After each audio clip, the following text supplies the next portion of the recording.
Quantos estiveram aqui ontem? Deixa eu só ter uma noção. A maioria. Então, dá para a gente fazer quase que uma continuação.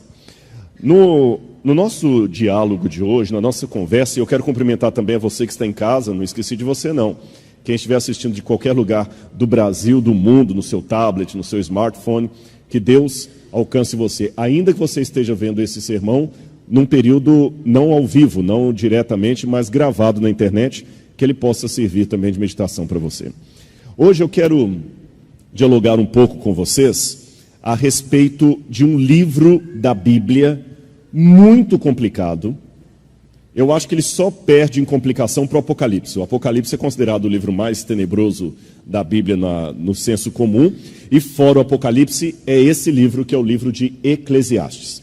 E como eu sei que na igreja aqui nós temos estudantes universitários, pessoas formadas, pessoas que querem entrar na universidade, pessoas que já não estudam mais, mas estudam, que eu digo, formalmente num colégio, mas gostam de ler livros. Como eu sei que a mídia hoje aí tem uma grande gama de filósofos tendo o seu canal no YouTube ali, eu resolvi falar um pouquinho de Bíblia e filosofia com vocês, comparando, pode colocar já o PowerPoint, o livro do Eclesiastes e os chamados filósofos do pessimismo. O que é isto? Filósofos do pessimismo. Vou explicar daqui a pouquinho para vocês o que é o Eclesiastes e o que são os filósofos do pessimismo. Só para começar, abra a Bíblia comigo no livro de Eclesiastes. Eu vou ler para aqueles que eventualmente, talvez, não conheçam o porquê que o Eclesiastes é um livro tão complicado de ler, como é que as pessoas às vezes têm uma visão tão negativa do Eclesiastes.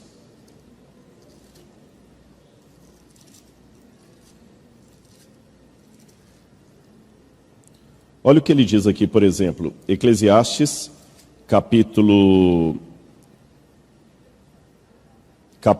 4, versículo 1. Diz assim: Vi todas as opressões que se fazem debaixo do sol. Vi as lágrimas dos que foram oprimidos, sem que ninguém os consolasse. Vi a violência na mão dos opressores, sem que ninguém consolasse os oprimidos. Pelo que tenho, por mais felizes os que já morreram, mais do que os que ainda vivem. Olha bem, são mais felizes os que morreram dos que os que ainda vivem. Poxa, que livro é esse? Parece que é um convite ao suicídio. Uma vez alguém até falou, essa história que eu vou contar, às vezes ela é atribuída a Kafka, que é um escritor alemão muito famoso, também é um filósofo pessimista, às vezes é colocada ao Eclesiastes. Que um jovem uma vez chegou para um teólogo e falou assim: olha, eu estou lendo o livro do Eclesiastes e não estou entendendo. Aí o teólogo falou com ele: ainda bem que você não está entendendo, se estivesse você suicidaria.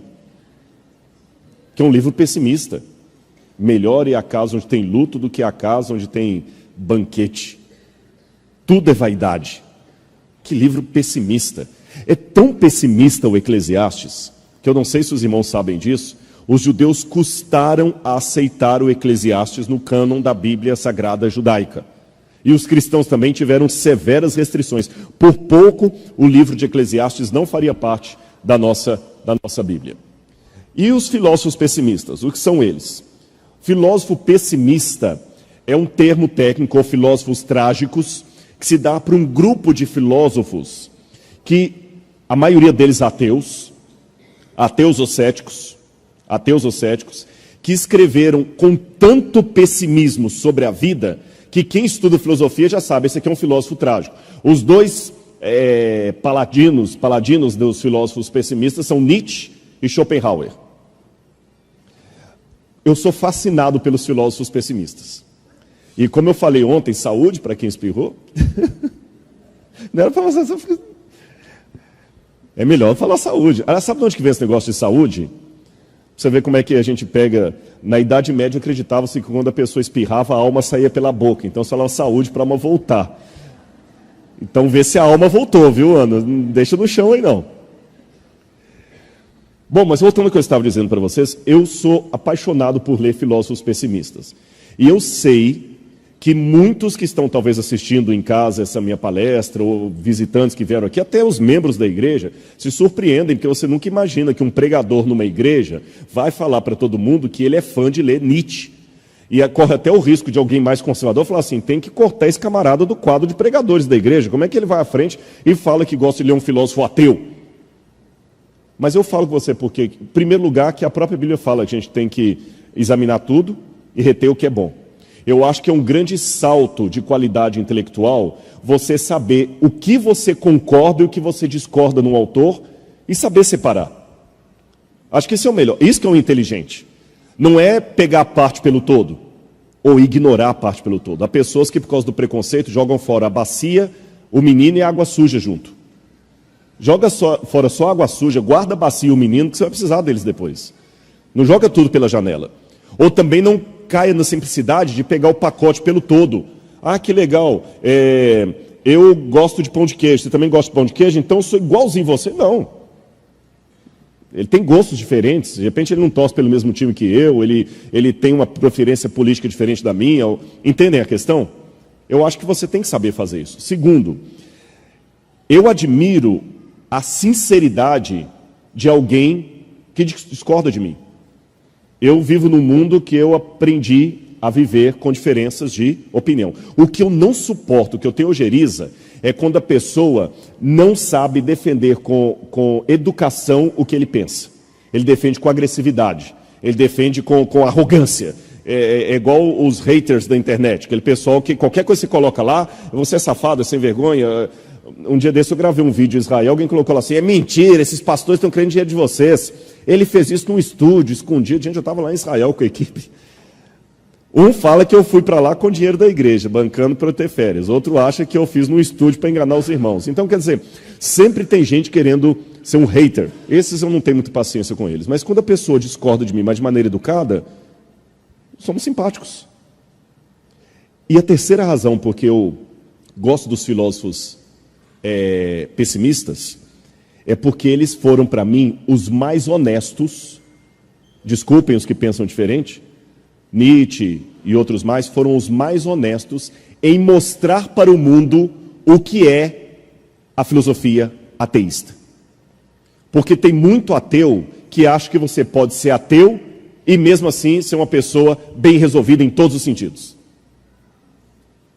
E quando eu leio o Schopenhauer, ele fala assim, olha, eu sou ateu convicto e digo, sem Deus o mundo é uma desgraça. Porque a maioria pensa diferente. Falei alguma besteira aqui? Não, né? É porque eu vi uma reação ali. As pessoas pensam diferente, que o mundo é melhor sem esse negócio de Deus, sem esse negócio de religião. Eles falam, não, eu não sou religioso, sou ateu, mas eu admito, eu queria acreditar.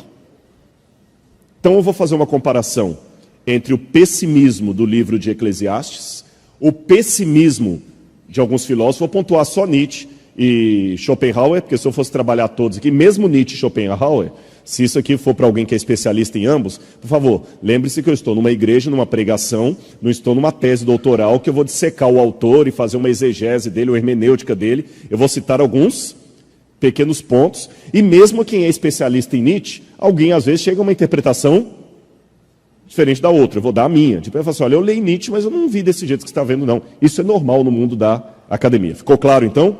Disto posto, é só para você saber, além de Schopenhauer e Nietzsche, tem Kierkegaard, que não era ateu, mas também era considerado Søren Kierkegaard, que era um pessimista também. E na perspectiva de Schopenhauer, por exemplo, viver é sofrer com pequenos instantes de felicidade. Você nunca é feliz, dizia Schopenhauer. Você tem pequenos instantes de felicidade. Mas o normal é o sofrimento. Isso leva a considerar que a vida é absurda. Para o filósofo, a vida é dor, efemeridade, miséria. A existência é um completo sem sentido. Stephen Hawking está tentando provar aí que no ateísmo há um sentido para a vida, mas tem outros ateus, como para mim uma envergadura muito maior do que Richard Dawkins, que acham, não, por eu ser ateu, eu digo, a vida não tem sentido. A única salvação do homem é poder esperar o repouso do nada. No romantismo e na transição dos séculos que foram evidentes as correntes do pessimismo, estou falando do final do século XIX, início do século XX, ali, quando Nietzsche passa a transição. Nietzsche morre em 1901, 1902, se eu não me engano. E em 1989, já nas beiras da loucura, é que ele escreveu que Deus morreu e toda aquela interpretação daquilo. O pensamento do vazio, do niilismo e do absurdo é visto não somente em filósofos, mas também em poetas, escritores, músicos. Fernando Pessoa dizia que o ser humano... Olha essa frase de Fernando Pessoa. Nós somos apenas um cadáver adiado. Chocante, não é? Somos apenas um cadáver adiado.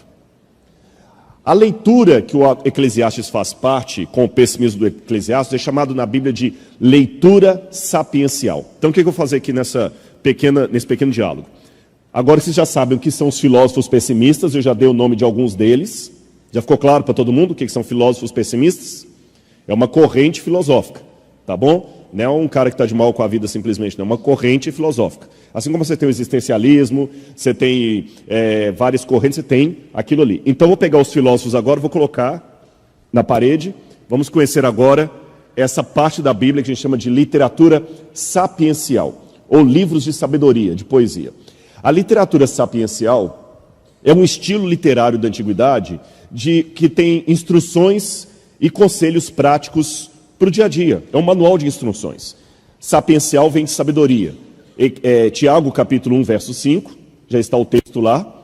Segundo a Bíblia, se alguém tem falta de sabedoria, peça a Deus, e Ele a dará, porque é generoso, e dá com bondade a todos. Se você pedir sabedoria a Deus, Ele vai te dar. Então, na Bíblia, a sabedoria não é algo que você nasce com ela, é algo que Deus lhe dá, é um dom. E sabedoria não é uma coisa que Deus pode dar apenas para uns e não para outros. Ele dá para quem quiser mesmo. Agora tem uma coisa. Quando você quer, você paga o preço. Entende? Se você quer mesmo, você paga o preço. Que quem quer, dá um jeito. Quem não quer, dá uma desculpa. Então, quando fala que Deus dá sabedoria, não é aquela sabedoria budista de Siddhartha Gautama, que você fica apenas um dia meditando debaixo da figueira e já sai sábio.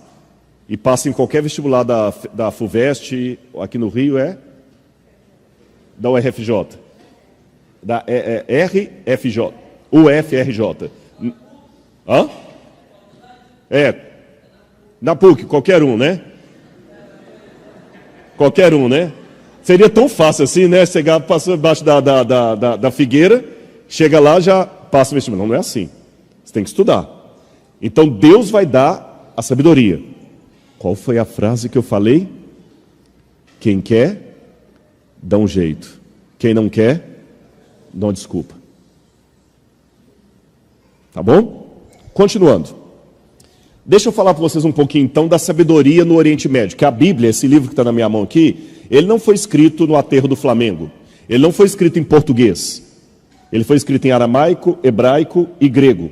E ele traz, a princípio, uma cosmovisão de um mundo oriental, um mundo diferente do meu. Lá no Oriente Médio, por exemplo, aqui se um rapaz está apaixonado pela moça, não tem flores aqui, ele dá um buquê de flores para ela. Para uma moça do Oriente Médio, um buquê de flores seria ofensivo, porque a flor é o símbolo do que ele sente por ela, e no dia seguinte a flor murcha. Então ele tem que dar uma pedra, que a pedra é eterna. Você já viu que judeu, quando morre uma pessoa, ele coloca pedras em cima do túmulo? Então é um outro tipo de cabeça que eles têm. O que é a sabedoria para eles? Bom, em primeiro lugar, eles expressam a sabedoria como sendo a mesma coisa que o humor. Humor, o engraçado, o humor. Qual é a definição oriental de humor? Humor é o óbvio seguido do inesperado. Isso que é o humor. O óbvio seguido do inesperado. Vamos supor que vocês são alunos secundários de uma escola de ensino médio. Tudo adolescente. Adolescente ri de qualquer coisa. E eu sou aquele diretor chato, tipo o diretor Skinner do Simpsons, que ninguém suporta. E eu estou aqui falando, dando uma bronca em todo mundo, daqui a pouquinho eu escorrego, cai sentado no chão com o pé para cima. O que vai acontecer? Todo mundo vai rir. Por que vão rir? Óbvio, seguido do inesperado. Se escorregou, é óbvio que tem que cair, seguido do inesperado. Você nunca esperaria que aquilo iria acontecer. A piada não é justamente isso? O cara começa a contar uma piada. Olha, havia 2 portugueses. Não, isso é lusofobia. Havia 2 japoneses, um chamado Joaquim e outro Manuel.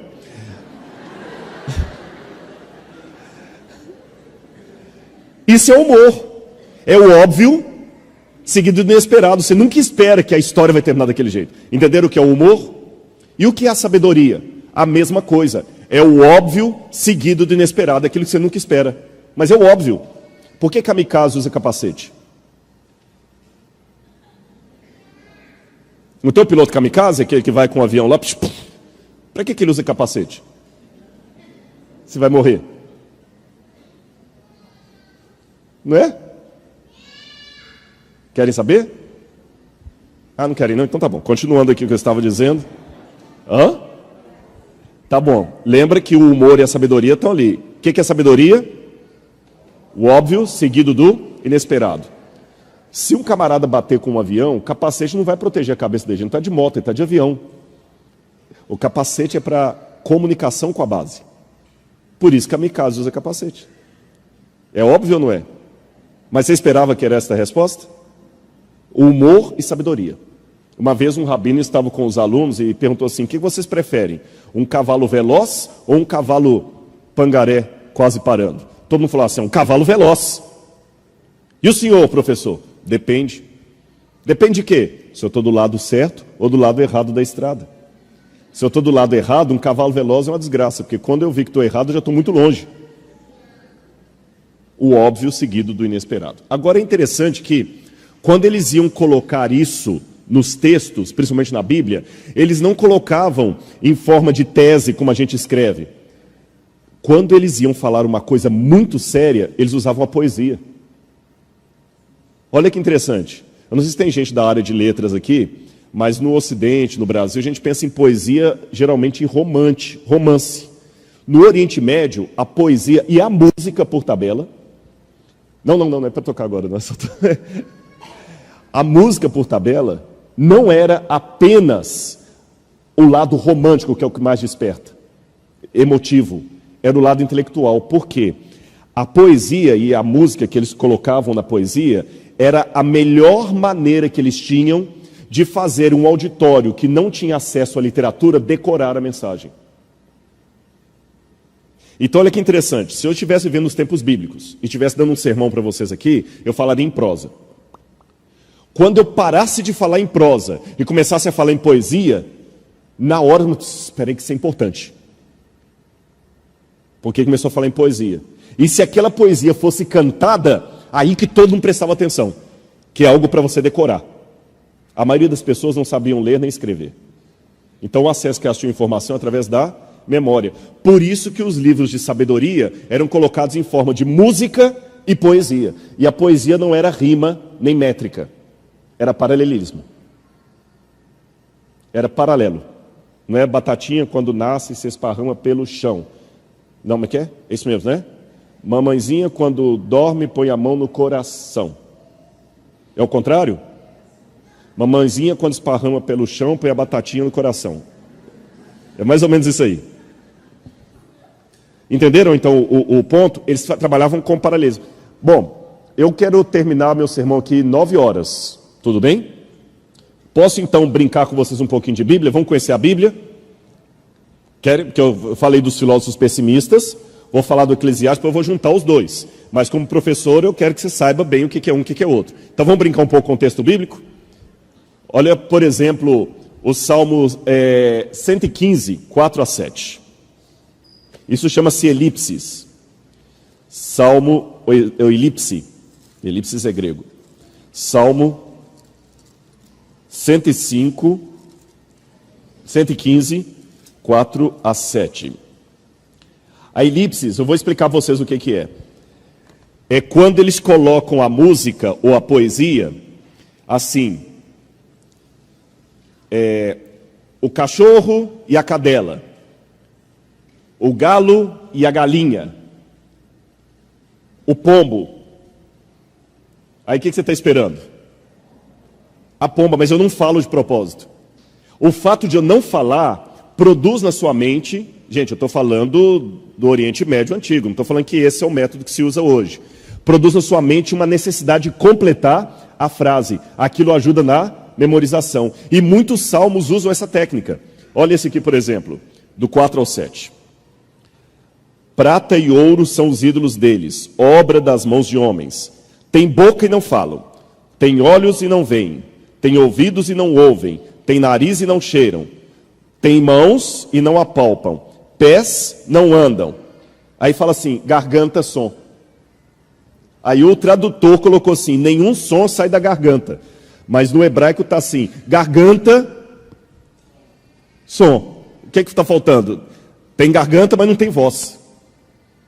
Ele de propósito não colocou a palavra, chama-se elipse. Não colocou de propósito, não é que ele esqueceu que a música ficou incompleta. É porque na hora a pessoa vai fazer e aquilo ajuda a memorizar. O Salmo 51, que é o Salmo de Davi, mostra bem a poesia. Abre a sua Bíblia no Salmo 51. Quando você lê corrente assim, você não vê poesia aqui, mas a poesia hebraica é sempre paralelo de ideias, não é rima. É como se eu falasse assim, a menina era bonita e inteligente, uma garota esperta e charmosa. O que vocês perceberam? A menina era bonita e inteligente, uma garota esperta e charmosa. Eu falei a mesma coisa com palavras diferentes. Menina, garota, bonita, charmosa, esperta, inteligente. Mas assim você decora. Entenderam? Olha o Salmo 51. Compadece-te de mim, ó Deus, segundo a tua benignidade, e segundo a multidão das tuas misericórdias, apaga as minhas transgressões. Lava-me. Vou fazer diferente. Eu vou pegar o Salmo e vou separar uma frase da outra para vocês verem como é que dá direitinho. Vocês conseguem ler ali? Eu peguei o Salmo. Eu só separei os paralelos. Olha como é que é a mesma coisa. Eu vou falar a parte em vermelho, vocês falam a parte em negro, em negrito. E preste atenção se nós não estamos falando da mesma coisa com outras palavras. Compadece de mim, ó Deus, segundo a tua benignidade.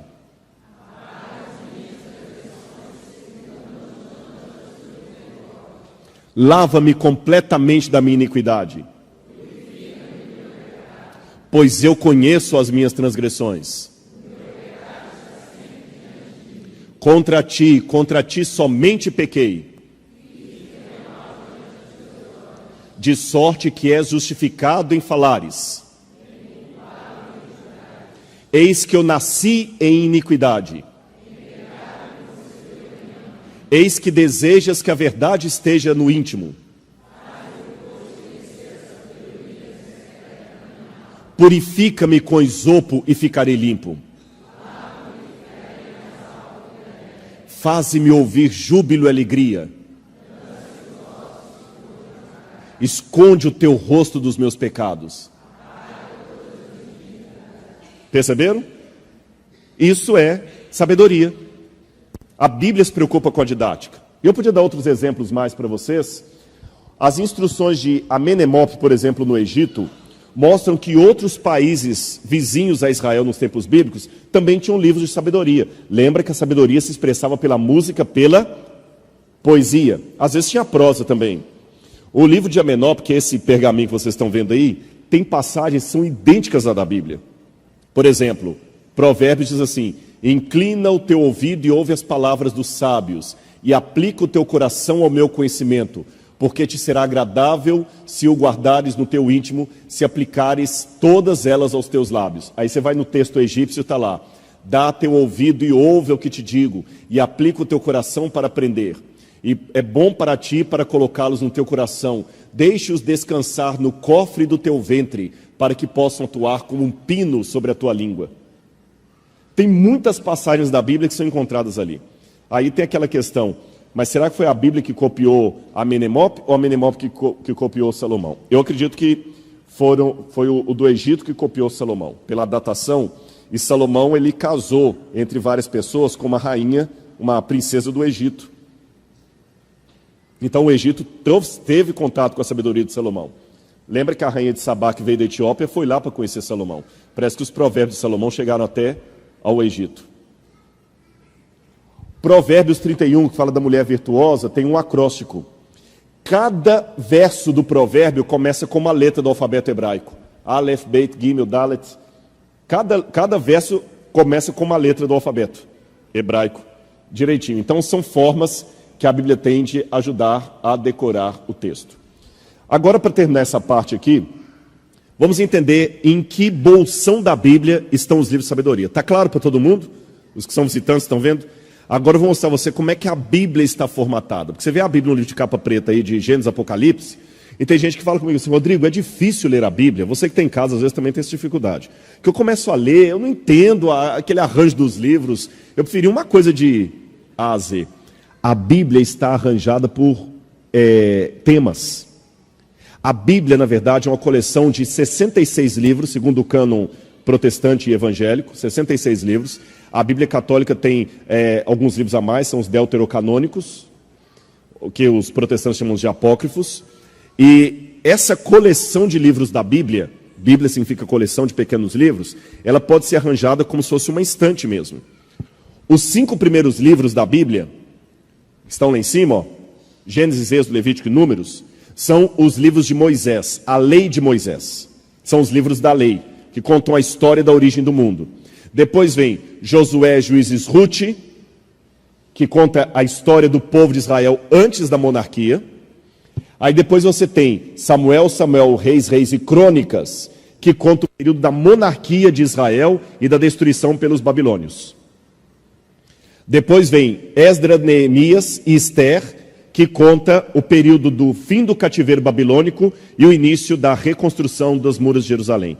Então você tem ali, ó, os 5 primeiros livros da lei de Moisés, os próximos ali são livros históricos, que contam a história de Israel. Depois você tem o livro de poesias, ou os livros de sabedoria, que é Jó, Salmos, Provérbios, Eclesiastes, vamos estudar, e Cantares. Depois começam os livros dos profetas, profetas maiores e profetas menores. Aí vem o Novo Testamento. Os 4 primeiros são os evangelhos, contam a história de Jesus. O livro de Atos, que está isolado ali, história da igreja cristã. Depois os verdes ali são as cartas do apóstolo Paulo, a seguir outras cartas e finalmente o livro do Apocalipse. Então nós vamos nesse momento aqui pensar da prateleira de cima o livro de Eclesiastes, que faz parte dos livros de sabedoria ou livros de poesia, como eu falei com vocês. Para recapitular, lembra que a poesia, em hebraico eles chamam de Hokmah, é algo que pode ser procurado, não nasce conosco. É uma habilidade adquirida, é mais do que a coleção de informações diárias. É saber como navegar em meio a estas informações. É a habilidade para tomar decisões corretas. É descobrir o caráter de Deus nas coisas diárias e seguir o seu exemplo, agir como Deus agiria. Essa que é a visão bíblica de sabedoria. Ou seja, segundo a Bíblia, eu estou agora parafraseando, é lógico, estou criando um anacronismo. Informação você pega no Google, sabedoria você busca em Deus. Tá bem? Informação e sabedoria não são sinônimas na Bíblia. E o Eclesiastes, que em hebraico o nome dele é Kohelet, significa o livro do pregador. Kohelet é aquilo que eu estou fazendo aqui. Kohelet é um anunciador, é que fala assim, gente, venham, todo mundo, venha, que eu tenho algo muito importante para dizer para vocês, assentem-se, que eu quero conversar com vocês. É o Kohelet, é o pregador, o anunciador. É isso só que eles traduziram por Eclesiastes. Esse nome Eclesiastes é um nome cristão que foi dado para o livro. O autor, provavelmente é Salomão. Alguns pensam que não é Salomão, porque tem algumas expressões no livro que parecem ser posteriores ao tempo de Salomão. É como se a Emília, do sítio do Capão Amarelo, tivesse um livro falando para o Pedrinho assim, eu vou deletar você do meu livro. Quando Monteiro Lobato escreveu aquilo, não tinha o verbo deletar. Mas isso significa apenas que um editor posterior pode ter feito algum arranjo das palavras de Salomão, juntado. Vocês sabem disso? Então isso acontece. Às vezes alguns livros são compilação, depois que o autor morre que a compilação é feita. Isso é normal. Aqui está a divisão do Eclesiastes. Salomão inicia no capítulo 1 colocando o problema, a mesmice do tempo. Depois do capítulo 1:12 até o 6, ele vai buscar uma solução para o problema do pessimismo. Ele não vai encontrar a solução. No capítulo 7, ele chega à conclusão que aquelas soluções que ele procurou não daram em nada. Então aí no capítulo 11 e 12, ele dá o desfecho final do livro, que é surpreendente. Para lembrar dos filósofos pessimistas, eu digo que do capítulo 1 até o capítulo 11, 90% do texto poderia ser escrito sob a autoria de Nietzsche ou Schopenhauer. 90%, uns 10% ali sai porque ele coloca Deus na jogada. Mas do capítulo 11 e 12 é onde ele vai divorciar, separar desses autores. Valeu a introdução? Vamos fazer agora a comparação dos dois, para ver qual é a novidade bíblica. E até, por favor, faça uma propaganda. Quando você estiver na Universidade Federal do Rio de Janeiro, na PUC, em qualquer lugar, fala assim, olha, professor, o senhor pode ser pessimista, achando que crente não tem cultura, mas pelo menos eu fui numa igreja lá que o cara pregou e falou de Nietzsche o tempo todo lá. E Schopenhauer, viu? Você pode falar que não tem, mas existe isso. Existe vida inteligente fora da sua sala de aula. Tá bom? Então é bom a gente saber, a gente tem que sair um pouquinho da nossa caixinha. O termo-chave que Salomão usa é o termo vaidade. Vamos ler aqui na Bíblia, Eclesiastes, capítulo 1, versículo 2. Abra sua Bíblia aí, Eclesiastes, capítulo 1, versículo 2. Tem uma Bíblia para visitante aí? Hã? Você vai começar. Arruma uma Bíblia de presente. Sabe por quê? E olha, como é que você sabia que eu ia dar uma Bíblia para você? Vamos fazer um trato? Você tem fé? Eu vou te dar uma Bíblia de presente. Não sei daqui eles vão arrumar, não. Eu vou te dar uma Bíblia de presente. Eu vou assinar essa Bíblia para você. E um dia você vai ficar aqui na frente e vai ler essa Bíblia. Todo mundo vê que você aprendeu a ler. Fechado? Como é que é o seu nome? João Victor. João Victor. Sabe o que significa João Victor? João significa dádiva de Deus em hebraico e Victor significa vitorioso. Olha o significado do seu nome, hein? Depois eu vou assinar para você e você tem um desafio. Deus vai te dar o privilégio que um dia você vai, aqui nessa igreja, chegar no púlpito e vai ler um versículo da Bíblia. Tá bom? No final você conversa comigo. Tá bom? De nada. Na verdade, eu fiz caridade com o chapéu dos outros. Abençoei, exatamente. Eu vou. Você quer fazer uma oração comigo? Você acredita? Então vem cá. Vem cá. Sabe por quê? Rapaz, vem cá. Você quer que eu tire o sapato também? Deixa eu falar com você uma coisa. Tem muito, infelizmente, hoje, João Victor, faz de conta que ninguém está ouvindo a gente, não. Esquece o povo lá. Vou até ficar de costas para eles aqui. Infelizmente, no mundo hoje, existem algumas coisas, mesmo dentro das igrejas, que me chateiam. Às vezes tem preconceito, né? Você está sem graça porque você estava de coisa. Às vezes você chega de terno e gravata, o pessoal te trata de um jeito. Você chega de short assim, te tratam de outro. Eu quero te falar uma coisa que teve um dia, eu tinha 14 anos, que eu não tinha dinheiro para ir pegar o ônibus. Eu ficava esperando alguém me dar o dinheiro para voltar. Eu morava longe para danar. E tinha um dia que uma irmã da igreja não veio e eu tive que voltar a pé. Teve uma vez que eu passei fome vendendo livro de porta em porta para fazer faculdade. Uma vez uma mulher, eu bati na porta para vender livro, chama colportagem. Você ouve essa palavra pela primeira vez, você vai ouvir muito essa palavra, colportagem. E uma mulher jogou água em mim. Sai daqui, vagabundo. Eu estava tentando estudar e eu ouvi vagabundo. E na minha casa não tinha apoio nenhum, que era violência doméstica. Eu tenho o meu cóccix quebrado até hoje, ninguém está ouvindo a gente, estou falando com você. Esquece os outros. Por violência, do meu irmão batendo em mim, meu irmão batendo no meu pai, eu vi os dois indo no caburão. E aquela vergonha. Mas eu botei uma meta na minha vida. Deus, se o Senhor me dá uma força, eu vou mudar de vida. E se Deus te colocou sentado ali, é porque Deus me trouxe aqui, talvez nem foi para falar só para eles, foi para falar para você que Ele tem uma meta para você. Isso aqui não fazia parte do sermão. Eu não combinei, nem estou com sensacionalismo. Nem estou querendo seu dinheiro. Eu estou querendo que você tenha uma vida como eu tenho. Porque se você acreditar em Deus, eu sou você amanhã. Está abençoado, em nome de Jesus, viu? Tá bom? Agora tem uma coisa. Mas agora tem uma coisa. Agora eu falei que eu ia falar com ele esquecendo de vocês. Agora eu vou falar com vocês esquecendo dele. Vocês pagaram minha passagem de avião. Sim, eu não vim para cá com o meu bolso, eu não tenho dinheiro para isso. Pastor adventista, a gente não cobra para pagar, fazer sermão. Eu acho que às vezes eu prego no igreja, pastor, você prega? Eu prego em várias igrejas não adventistas. E às vezes o pessoal, quanto você cobra? Eu falei, não cobro. Mas como? Não cobro. Aliás, cobro. Eu cobro a passagem para eu vir, e a única coisa que eu peço é para ficar num hotel mesmo simples, porque a gente fica mais à vontade. Vocês entendem? Não, você vai ficar na casa de um irmão, mas vocês não têm muito privacidade. Só isso que eu peço. Um hotel simples, não é, pastor Flávio? Está aqui, fiquei aqui, estou aqui feliz. Não é? E eu vim com muito prazer, numa agenda apertada. Mas agora eu quero falar uma coisa aqui. Para a honra e glória de Deus, eu vim atender vocês. Agora vocês têm que cuidar do João Vitor. Porque se vocês não cuidarem desse menino, e a internet está mostrando, eu não sei quem vai cuidar desse moço. Vocês estão mostrando para os ateus que estão assistindo que evangelho realmente é tudo conversa para boi dormir, é para arrancar dinheiro do povo mesmo e que ninguém dá importância a ninguém. Ontem nós tivemos uma atriz da Globo que veio aqui à frente aceitando o apelo. Eu espero que vocês o tratem tão bem como tratariam aquela atriz da Globo. Porque ele é um filho de Deus. Eu não estou aqui no Rio para cuidar dele, mas vocês estão. Quem Deus vai tocar no coração para cuidar dele, eu não sei.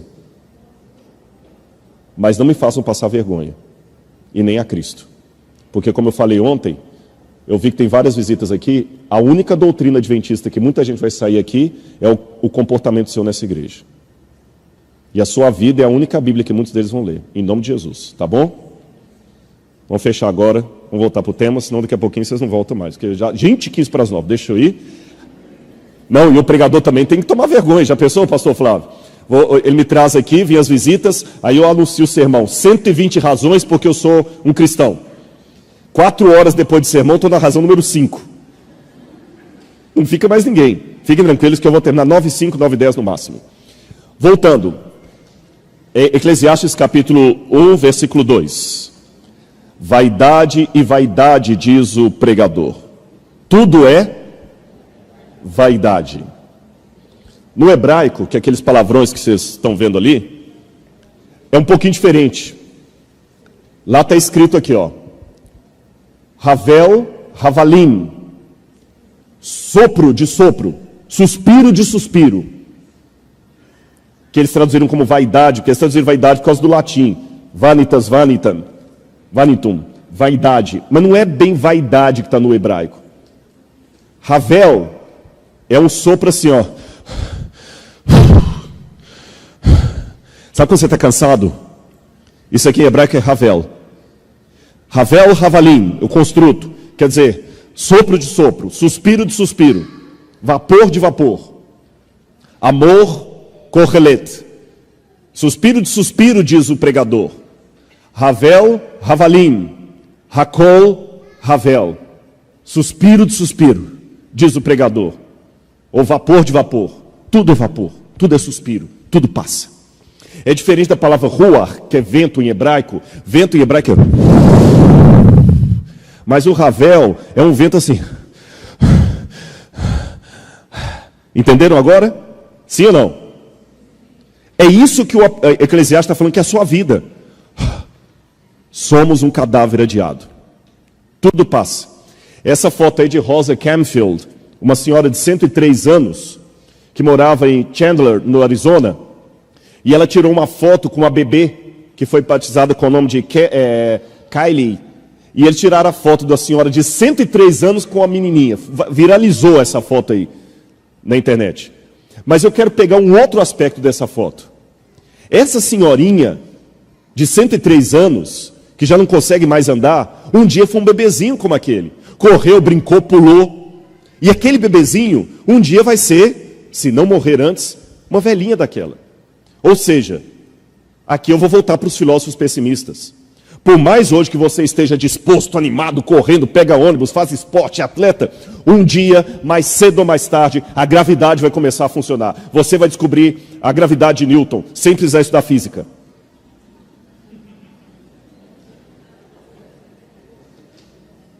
Você vai ver que ela existe. Quando você é jovem, você estuda a física, a gravidade. Quando você é velho, você descobre a gravidade. O corpo vai começar a doer. O cabelo vai ficar mais velho. Vai ficar mais em branco. E você vai envelhecer. E mesmo que hoje você tenha um câncer, e eu faço uma oração aqui, e Deus cure o seu câncer, e você dê um agradecimento à igreja porque Deus curou o seu câncer, mas daqui a alguns anos você vai morrer de qualquer jeito. Até as curas, até os milagres são provisórios. Essa é a vida. Vamos ser sinceros. Agora um pouco do Nietzsche e do Schopenhauer, para alegrar ainda mais essa noite triste que nós estamos aqui. Traduzindo um pouco o Schopenhauer, a vida e a morte, o nascer e o morrer, é o maior jogo de dados que conhecemos. Ansiosos, interessados, agitados, assistimos a cada partida da vida, porque a nossos olhos tudo se resume a isso. É partida. Olha para mim aqui. Eu estou representando os filósofos pessimistas e o Eclesiastes. Mais cedo ou mais tarde, você vai enterrar alguém que você ama. Mais cedo ou mais tarde. Ou vai morrer antes deles. Desculpe-me, mas eu estou sendo realista com você. Seu pai, sua mãe, que você um dia, você vai enterrar um dos dois. Ou vai ser enterrado por eles. Você está preparado para isso? Não. Mas é a verdade. A natureza, pelo contrário, é quase sempre sincera e nunca mente. Porque ela contempla a partida com ar de indiferença. Não se preocupa com a morte e com a vida do indivíduo, entregando a vida do animal e também do homem, e a todos os acasos, não fazendo o mínimo esforço para o salvar. Nós, sem querer, esmagamos um inseto. Ai! E nem percebe que matou o bichinho. A lesma morre, necessita de todo o meio, mas ela não tem nem como se defender, não tem como fugir. Na verdade, nós não temos como escapar. A gente sempre finge que não vai morrer. Mas vai. Esse contexto sempre dirigirá a vida de todos os homens e levará para a morte, um fim do qual não há escapatória. Logo, enquanto estiver vivo, o homem estará sempre condenado a sofrer de alguma maneira, seja pela dor, seja pelo tédio, seja pela morte, que é o seu destino inevitável, e desta maneira, viver já é estar condenado ao desespero de uma existência miserável que culminará e acarretará uma vida deplorável. Nós já nascemos condenados. E olha, esses dias eu estava no elevador e tinha uma fila, e tinha um senhor, né? Aí não, elevador, desculpa, foi no avião que aconteceu isso, não foi elevador. E estava todo mundo entrando, aí o senhor, pode? Eu falei, não, pode o senhor. Eu falei assim, vai que o avião cai, né? Ele falou, então pode ir primeiro. Eu falei, não adianta, mesmo que eu for primeiro, um dia vai cair para você também. Perceberam isso? É só uma questão de prazo. Um prazo pode acontecer a qualquer momento. Cada minuto pode ser o último. A vida do homem não é mais do que uma luta pela existência com a certeza de ser vencida. Ateu, ateu. Isso aqui eu brinco. O livro que eu escrevi, que vai ser lançado daqui a 3 meses, eu faço uma chacota até com os ateus, os niilistas. Eu desafio um ateu niilista viver pelo niilismo que ele prega. Imagina um clube de ateus, todos ali, seguidores de Michel Onfray, Richard Dawkins, os cavaleiros do Apocalipse ateísta, todos ali, né? Com aquela que Deus não existe, não sei o que, tal. Todos alunos de filosofia. Aí um deles chega e fala assim, olha, fui ao médico agora, eu estou com um câncer com metástase do mais agressivo, ele me deu 3 semanas de vida. Aquele mesmo grupo que fala que são bem resolvidos com a situação, que só aceitam coisas matemáticas com dado científico, revista indexada, que não aceita esse papo de igreja, de orar, de torcer, porque tudo isso é conto da carochinha, e são os fracos religiosos que não conseguem enfrentar essa realidade e ficam inventando negócio de paraíso. Nós somos ateus, resolvidos, niilistas. Aí um deles do grupo vai. Se eles forem fiéis ao niilismo, eles devem falar assim, você vai morrer? Ah, rapaz, que legal, então faz o seguinte, você tem 3 semanas de vida, o que você quer comer mais nesses últimos dias? Eu posso fazer um pedido? Você não quer me dar aquele taco de golfe que você tem, já que você não vai usar mais, né? E olha, amigo, sua esposa é bem bonita, viu? Eu acho que eu vou ficar com ela. Vamos aproveitar, olha, 3 semanas que ele te deu, rapaz, você quer ir para onde? Vamos fazer uma viagem então, para se despedir da vida, né? E ninguém vai chorar. É normal o curso da vida. Morrer é tão normal como ir ao banheiro, como dormir. Mas não. Nessa hora o niilismo vai embora. Eles vão ficar assustados. E não vai chegar, não, calma, companheiro. Nós vamos juntos. Ele não vai falar de oração, ele não é crente. Mas vai falar coisa análoga. Ele fala assim, não, calma, você vai sair dessa. Desculpa. Agora o niilista sou eu. Se não existe Deus, não existe oração, que patifaria é essa de você vai sair dessa? Você não conhece estatística, meu amigo? Ele está com câncer terminal. Por que você está mentindo para o cara? Fala a verdade. Vamos torcer por você. Que torcer? Isso é banalidade. É igual ficar sacudindo o saquinho do sorteio achando que vai facilitar a sua pedra sair. É matemática, meu amigo. Se você tem uma pedra em 100, você tem uma chance em 100. Eu posso sacudir quantas vezes for, que a sua chance matemática continua 1 em 100. Vou torcer por você. Você está sendo crente e não está admitindo. Só que não está usando as palavras que os crentes falam. Você não está falando que vai orar, mas falando que vai torcer.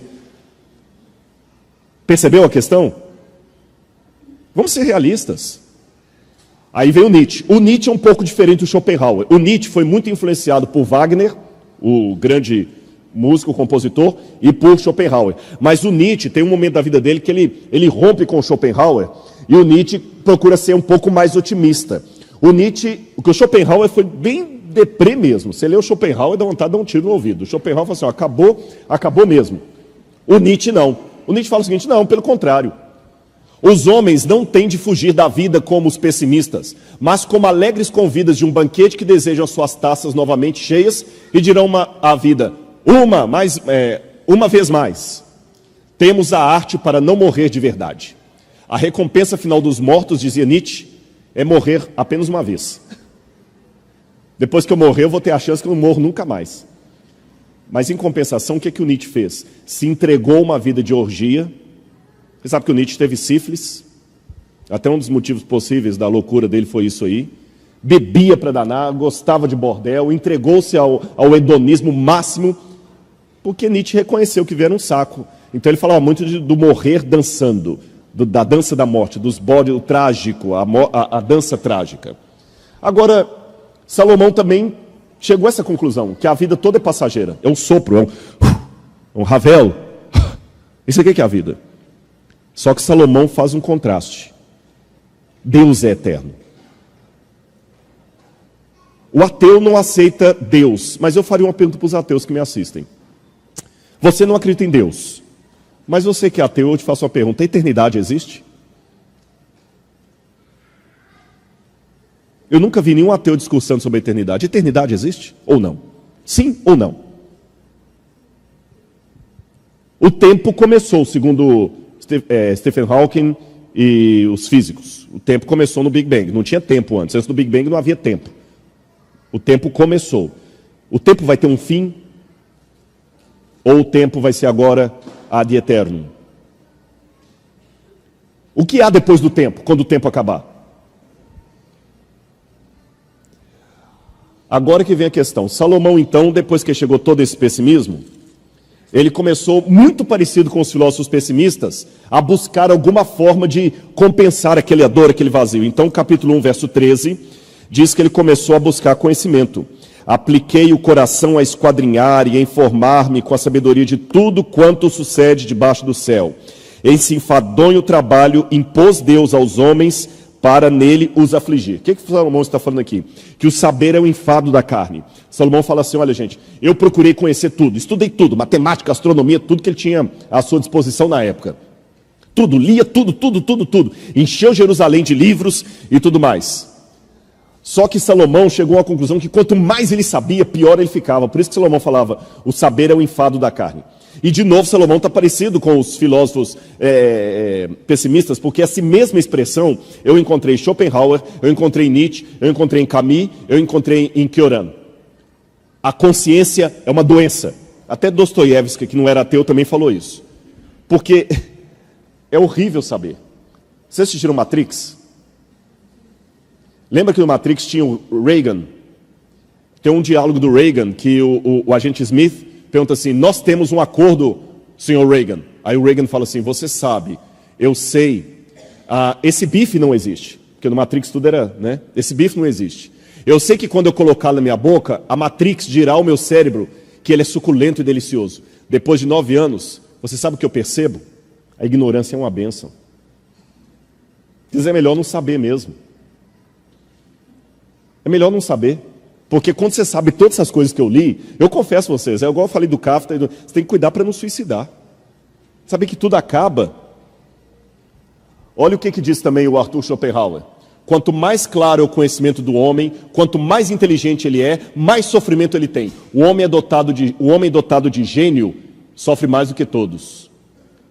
Esse Wayne Luke escreveu um livro muito interessante sobre o problema que a sociedade hoje tem com o excesso de informação. E ele tem mostrado, vou passar um pouquinho mais rápido aqui por causa do tempo, que quanto mais sabemos, menos seguros nós ficamos. Quer um exemplo? Sabe quem tem mais medo de ir a médico?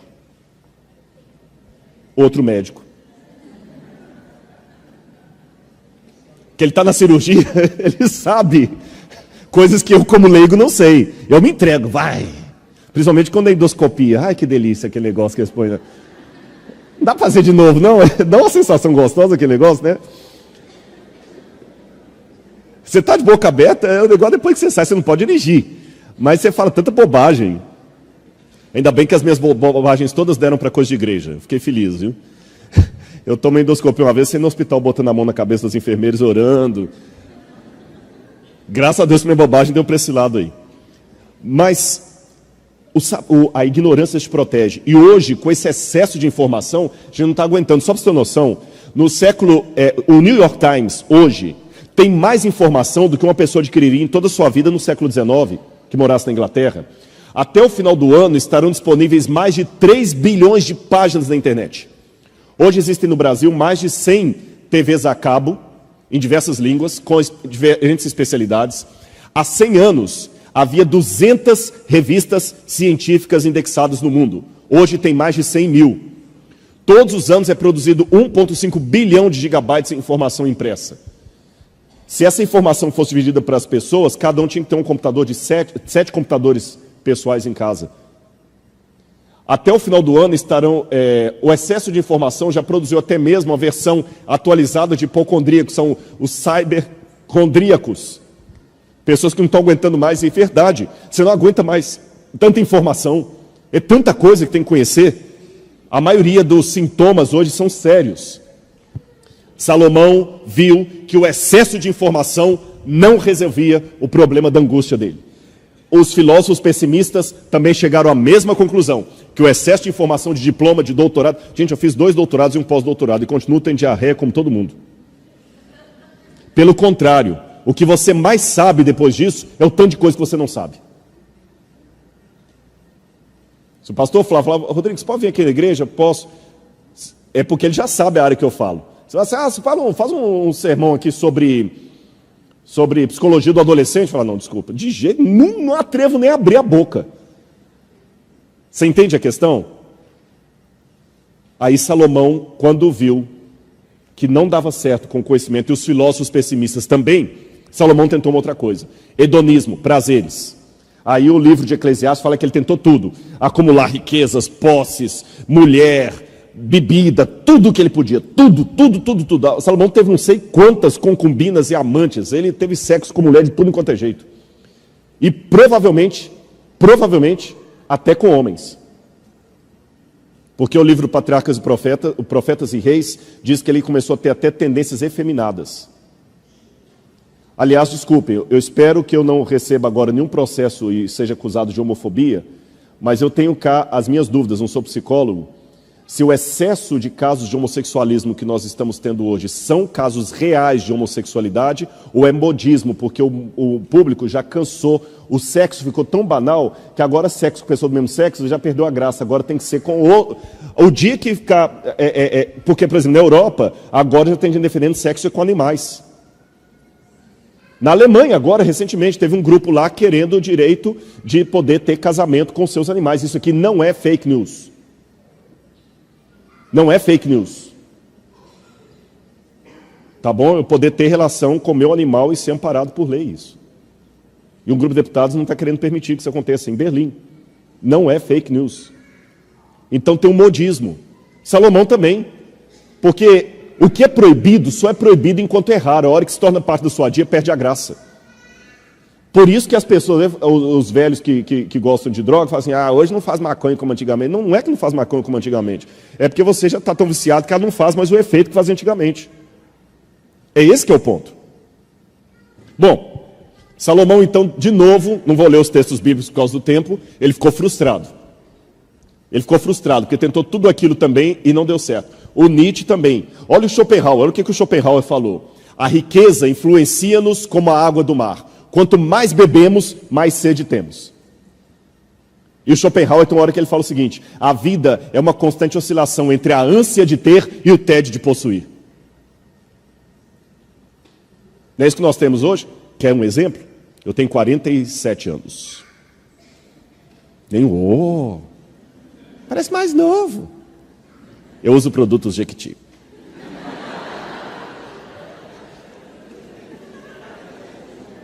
Se isso virar meme, eu estou lascado. Hoje tem que cuidar, tudo falando para a internet vira meme. Mas pelo menos vocês viram, prestar atenção. Quando eu era criança, um chicabom era uma delícia dos deuses. Hoje, se eu der um chicabom para uma criança aqui, ele com a metade joga fora. E nem liga. Quando eu era criança, a gente não podia comer uma coisa perto de criança, a criança ficava assim, ó. Até eles falavam que aguava. Tá de mim, ficou aguado. Não tinha esse negócio de ficar aguado? Hoje, para eles, eu não tenho essa graça. Por quê? Porque quando eu era criança, era muito raro você comer um chocolate. A mãe partia um pedacinho. Depois do almoço, um pedacinho. A casa bombom garoto em cima do guarda-roupa. Quantas sessões de terapia você não teve que resolver esse problema? E sempre chegava o seu irmão e pegava o serenato de amor, que era maior, e você ficava com aquele pequenininho. Hoje, como não tem mais isso, a criançada de hoje não tem mais o prazer com a comida que a gente tem. Mas, em compensação, estão mais acima do peso do que nós. Enfado da carne. Enfado dos prazeres. Salomão percebeu isso, Nietzsche também percebeu. Eu falei com vocês que o Nietzsche terminou também frustrado. O dinheiro é bom, mas vocês sabem que tem um limite do dinheiro? Uma universidade americana, ela fez um estudo lá, eu não vou delongá-lo aqui, que tem um limite do dinheiro, mesmo que você fique rico, se você ultrapassar aquele limite, você não consegue ter mais satisfação, pelo contrário, corre-se o risco de você ter mais e começar a se sentir menos realizado. E são estudos acadêmicos com revista científica produzida. O estudo mostra que assim que as pessoas atingem certo patamar financeiro, um aumento de renda tende a ser associado a uma satisfação reduzida com a vida e um menor nível de bem-estar. É porque é o seguinte, você ir à loja e querer comprar dois blazers, mas se o dinheiro só dá para levar um que você ficou juntando o mês todo, te dá uma satisfação. Você trouxe um, ficou feliz porque você lutou, você passou o mês todo querendo aquele blazer. E voltou já pensando em juntar dinheiro para comprar o outro. Mas na hora que eu passo a loja, eu posso comprar os 10 blazers, se eu quiser, a loja toda, aquele prazer você não tem mais da conquista. É o tédio de possuir. Bom, agora eu termino meu sermão dizendo onde Salomão e os filósofos nihilistas, os filósofos pessimistas, trágicos, se afastam. Que até aqui, se eu ler Salomão, Nietzsche, Kafka e Schopenhauer, eu não vejo muita diferença, a não ser que Salomão fale de Deus, eles não. Agora eles se afastam, sabe por quê? Eclesiastes capítulo 3, versículo 11. Eclesiastes capítulo 3, versículo 11. Salomão admite uma coisa que os outros não admitiram. Tudo fez Deus formoso no seu tempo. Também pôs a eternidade no coração dos homens. A palavra eternidade no hebraico é olam, ha-olam. O desejo do eterno. E todo ateu há de admitir comigo. Ele pode até não acreditar que Deus exista. Ele pode até acreditar que não tem vida eterna e reino dos céus, mas ele admite que seria tão bom se tivesse. Aliás, uma oração sincera que um ateu pode fazer é: Senhor, que tu existas. Amém. Porque imagina, vou viver para sempre num paraíso, sem enfado, sem briga, sem depressão, sem estresse, sem escândalo, sem mágoa, sem choro, sem lágrima. Gente, só um louco não vai querer um negócio desse. Agora eu pergunto, o livro do Stephen Hawking, Deus o Delírio. Se Deus é um delírio, por que nós nascemos com esse delírio? O Freud dizia que Deus é a compensação de uma carência humana. De onde vem essa carência? Como é que eu posso desejar algo que não existe? Como é que eu posso sentir falta de algo que eu nunca tive? Se nós nascemos com esse vazio com forma de eternidade, de onde vem esse vazio? Porque na natureza, tudo o que o meu corpo pede, existe em algum lugar da natureza. Tem médicos aqui, gente da área médica. Meu organismo não sintetiza vitamina C, estou certo? Sim ou não? Ele não sintetiza. A vitamina C está fora do organismo. Mas se meu organismo tem necessidade da vitamina C, é porque ela existe em algum lugar na natureza. Se eu nasço com o órgão reprodutor masculino e tem necessidade de um outro órgão reprodutor feminino, é porque ele existe. Se eu nasço com pulmões que precisam de oxigênio, é porque o oxigênio existe. Tudo o que o organismo precisa, de questões físicas e emocionais. Não são só as físicas. Existe. Eu tenho necessidade de afeto, existe o objeto do afeto. Eu tenho necessidade de Deus, Deus não existe. Então, de onde vem esse vazio? Salomão admitiu que existe algo que corresponde a esse vazio. Aí, por isso que aquelas coisas que nos abandonam mais cedo ou mais tarde, para Salomão não é um problema, porque tudo isso aqui é provisório. Tudo aquilo que vai me abandonar, a fama, a juventude, que um dia a juventude vai te abandonar, a fama vai te abandonar. Mas isso é provisório. Podem essas coisas que terminam em desaparecimento ser o bem real de nossa alma? Não. Eclesiastes 9, versos 6 a 7. Salomão fala: aproveita a vida. Come, bebe. Tudo com moderação, é claro, não vai comer igual um louco. Curta a mulher da sua juventude, ele fala. Sabe por quê, Salomão disse? Porque essas coisas boas que você tem aqui não são apenas provisórias e passageiras, como eu diria na filosofia pessimista. Elas são, agora vem a visão bíblica, a degustação que Deus lhe permite ter em meio ao sofrimento, para que você saiba o banquete que Ele está se preparando no céu. Na filosofia pessimista, essa coisa, curte que é só isso aí, acabou. Não tem outro mais. Então você está lá morrendo de fome, o cara vai te trazer um pedacinho daquele negócio gostoso, você come, cai no pedaço do buraco do dente ali, e o filósofo pessimista, o Nietzsche, o Schopenhauer, fala assim: olha, contenta com isso aí que acabou. Mas eu ainda estou com fome. Essa fome não existe, é psicológica, vai dizer Freud. Essa fome que você está tendo é a necessidade de uma comida que não existe. Tá, mas eu tinha um buraco no dente, ainda estou com dor de barriga, estou com fome. Aí vem o Schopenhauer e fala assim: admita a dor de barriga e fica agonizando no chão, porque é isso mesmo. Aí vem o Nietzsche e fala assim: não, faz o seguinte, começa a dançar igual um louco e fingindo que a dor não existe. E Salomão fala assim: não, meu amigo, o contrário, discordo deles. Aproveite esse gosto e deseje-o mais, porque ele é apenas uma degustação. O banquete ainda não foi servido. E aí eu termino com uma colocação do Dostoiévski, que Dostoiévski falava uma coisa muito interessante, e com essa eu termino para você em casa pensar. Todos nós somos como pássaros almejando o voo, as alturas. Mas para você voar, você tem que ter a coragem de ter fé. Porque sabe o que é o voo? É você abrir as suas asas, olhar para baixo, ver a imensidão do vazio e nenhuma corda te segurando. E nós queremos voar. Mas os filósofos ateus, existencialistas, dizem que não existe céu. E nos convencem que a realidade e a vida é só esse planeta aqui mesmo e acabou, that's it. Então você se contenta como um pássaro dentro de uma gaiola. Você quer voar, mas não pode. A gaiola é o lugar onde habitam todas as certezas. Porque ali na gaiola, você não fica mais do que 10 centímetros do fundo da gaiola. Na hora que dá fome, o alpiste é colocado para você ali.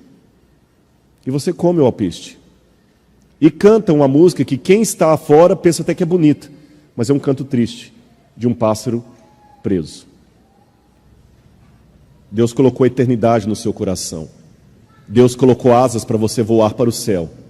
Mas convenceram você, mentiram para você dizendo que o céu não existe. Por isso que as filosofias materialistas querem prender você nesse mundo, achando que a vida é só isso e acabou, e que é bobagem acreditar no céu.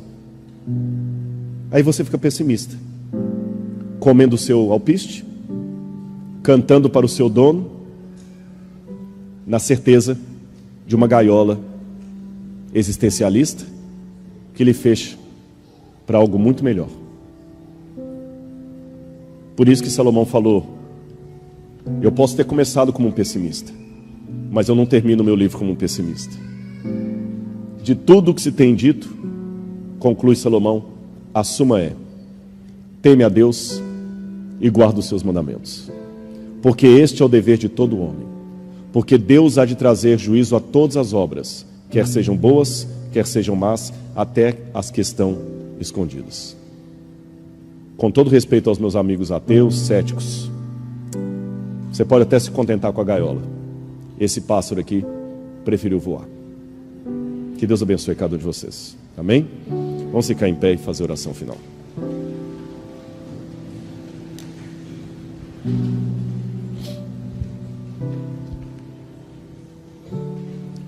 Obrigado, Senhor, por Tua graça, pelo Teu amor.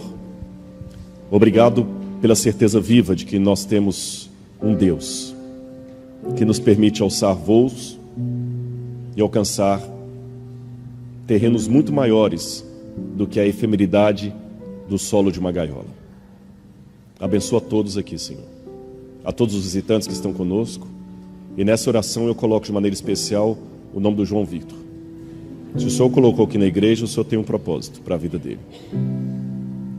E dá-me o privilégio, Senhor, de um dia ouvir a experiência dele e que ele realmente está crescendo nos teus caminhos. Guarda-o de todo mal, Senhor, proteja os caminhos dele e dá-nos a tua paz a cada instante, em nome de Jesus. Amém, Senhor. Deus abençoe a todos vocês. Muito obrigado, viu?